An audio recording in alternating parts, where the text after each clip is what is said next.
കൂടുതൽ വാർത്തകളും വീഡിയോകളും കാണാൻ ഈ ചാനൽ സബ്സ്ക്രൈബ് ചെയ്യുക. കൂടെ ബെൽ ബട്ടൺ അമർത്തുക. എൻ്റെ മാന്യ ശ്രോതാക്കൾക്ക് നമസ്കാരം. ഞാൻ ഇന്ന് പറയാൻ പോകുന്ന ഒരു വിഷയം, ലൈംഗികമായ കാര്യവും ശുക്രനും തമ്മിൽ എന്താണ് ബന്ധം എന്നായിരിക്കും പലരുടെയും സംശയം. ലൈംഗികതയും ശുക്രനും തമ്മിൽ എന്താണ് ബന്ധം? തീർച്ചയായിട്ടും അത് രണ്ടും തമ്മിൽ അഭേദ്യമായ ബന്ധമുണ്ട്. ശുക്രൻ ലൈംഗിക കാര്യത്തിൻ്റെ ഗ്രഹമാണ്. മനസ്സിനെ മതിപ്പിക്കുന്ന ആളാണ് ശുക്രൻ. മനസ്സിനെ മതിപ്പിക്കും, അതായത് മദനകാരകൻ എന്ന് പറയാം. ശുക്രനെ മനസ്സിനെ മതിപ്പിക്കുകയും അതുവഴി മദനകാരകനാകുകയും ചെയ്യുന്ന ഒരു ഗ്രഹമാണ് ശുക്രഗ്രഹം. ഈ ദാമ്പത്യ ബന്ധത്തെയൊക്കെ അടുപ്പിക്കുന്നത് ശുക്രനാണ്, ഇല്ലേ? തീർച്ചയായിട്ടും ദാമ്പത്യബന്ധം ഊട്ടിയുറപ്പിക്കുന്നതും അകത്തുന്നതും ശുക്രൻ്റെ പണിയാണ്. അപ്പൊ ശുക്രൻ ഇതിൻ്റെ ആളാണ്.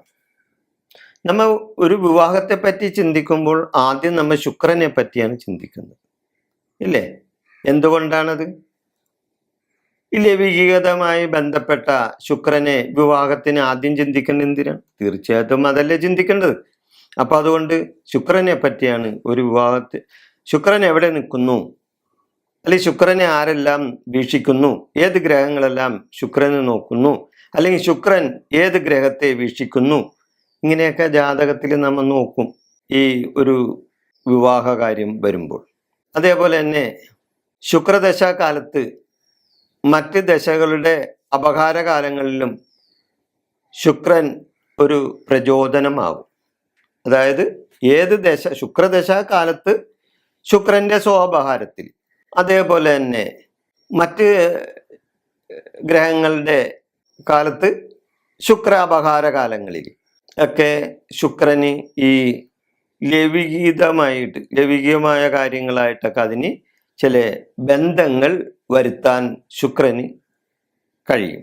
അതേപോലെ തന്നെ ഈ ജാതകത്തിൽ ശുക്രൻ്റെ ചില യോഗങ്ങൾ, ചില ഗ്രഹങ്ങളുമായിട്ടുള്ള യോഗങ്ങൾ ഒക്കെയാണ് ഈ പ്രേമ കാര്യങ്ങളിലൊക്കെ കൊണ്ടുവന്ന് സ്ത്രീ പുരുഷന്മാരെ ബന്ധപ്പെടുത്തുന്നത്.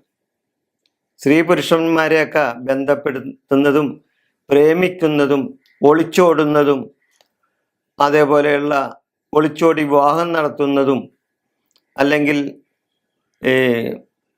പ്രേമിച്ച് വിവാഹം നടത്തുന്നതും ഒക്കെ ഈ ശുക്രനുമായിട്ട് ബന്ധപ്പെട്ടുള്ള ചില കാര്യങ്ങളിലൂടെ കൂടെയാണ്.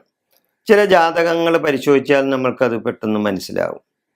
പ്രേമവിവാഹമാണോ അല്ലെങ്കിൽ പ്രേമമായിട്ട് ബന്ധപ്പെട്ടാണ് വിവാഹം നടന്നത് എന്ന്. അപ്പൊ പ്രേമിക്കാനൊക്കെ അവസരം ശുക്രൻ ഉണ്ടാക്കി കൊടുക്കും. തെറ്റായ വഴിക്ക് ആൾക്കാരെ, സ്ത്രീ പുരുഷന്മാരെ നടത്താനും ശുക്രന് കഴിയും, ശുക്രൻ ചെയ്യും. അതുകൊണ്ടാണ് ചില വയസ്സായ ചില ആൾക്കാരൊക്കെ വിവാഹ, കാരണം ഒരു 55-60 വയസ്സ് കഴിഞ്ഞാലും ചിലർ വീണ്ടും വിവാഹത്തിനൊക്കെ തയ്യാറാവുന്നതും ഈ ശുക്രൻ്റെ അപഹാരകാലങ്ങളിലൊക്കെ ആ സമയത്ത് അവർക്ക് വന്ന് ചേരാവുന്ന കാര്യങ്ങളാണ്. അപ്പോഴാണ് അവർക്ക് അങ്ങനെയുള്ളൊരു വിചാരവും വീണ്ടും ഒരു വിവാഹം നടത്തണമെന്നും ഒക്കെ തോന്നുന്നത്. അങ്ങനെയാണ്. അതുകൂടാതെ ചിലവർ ഇങ്ങനെയുള്ള ചില സമയങ്ങളിൽ പുരുഷന്മാർ സ്ത്രീകൾ പരപുരുഷന്മാരെയൊക്കെ തേടിപ്പോകുന്നതും ഒക്കെ ഈ ശുക്രനായിട്ടൊക്കെ ബന്ധപ്പെട്ട് വരുന്ന ഒരു സമയമാണ്. അപ്പൊ അങ്ങനെയുള്ള ആൾക്കാർ ലൈംഗികതയും അതുപോലെ ശുക്രനുമായിട്ടൊക്കെ ബന്ധപ്പെട്ട് നിൽക്കുന്ന ചില നക്ഷത്രങ്ങളുണ്ട്. അതായത് ഭരണി, പൂരം, പൂരാടം ഇത് ശുക്രന്റെ നക്ഷത്രങ്ങളാണ്. ഭരണി, പൂരം, പൂരാടം ഇത് ശുക്രന്റെ നക്ഷത്രങ്ങളാണ്.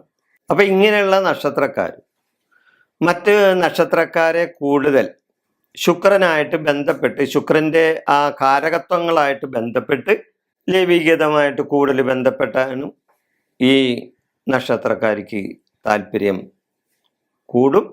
അപ്പൊ ലൈംഗികതയും ശുക്രനും എന്ന ഈ വിഷയം ഞാനിവിടെ അവസാനിപ്പിക്കുന്നു. നന്ദി, നമസ്കാരം.